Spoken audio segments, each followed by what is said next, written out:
जय महाराष्ट्र मित्रांनो, स्वागत आहे तुमचं या मराठमोळ्या चॅनलवरती, ज्यामध्ये आज आपण बघणार आहोत की बीकॉम सब्जेक्ट लिस्ट फॉर राष्ट्रसंत तुकडोजी महाराज नागपूर युनिव्हर्सिटी, जी नागपूर युनिव्हर्सिटी आहे त्याच्या बीकॉम मध्ये कोणकोणते सब्जेक्ट असतात तेच आपण बघणार आहोत. तर चला व्हिडिओला सुरू करूया.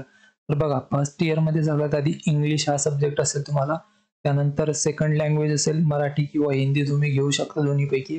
त्यानंतर फायनान्शियल अकाउंटिंगचा पार्ट 1 असेल. त्यानंतर fundamentals of statistic and computer हा एक असेल. त्यानंतर principle of management, business management असेल. त्यानंतर बिझनेस इकॉनॉमिक्स, ज्याला मायक्रो इकॉनॉमिक्स सुद्धा म्हटलं जातं.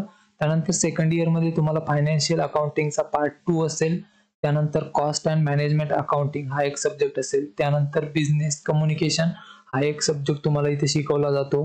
त्यानंतर मॉनेटरी इकॉनॉमिक्स असतो, तुम्हाला इथे शिकवला जातो. त्यानंतर इंडियन इकॉनॉमी हा एक सब्जेक्ट असतो. त्यानंतर यापैकी तुम्हाला कोणताही एक घ्यावा लागेल, म्हणजे तुम्ही तुमच्या मनाने इथे घेऊ शकता. Business law, insurance, marketing, entrepreneurship यापैकी तुम्ही कोणताही एक घेऊ शकता. तर हे सब्जेक्ट असतात बीकॉमच्या नागपूर युनिव्हर्सिटीमध्ये. आणि याच्या रिलेटेड काही डाऊट आणि क्वेश्चन असेल तर कमेंटमध्ये विचारू शकता, मी नेहमी तिथे रिप्लाय देत असतो.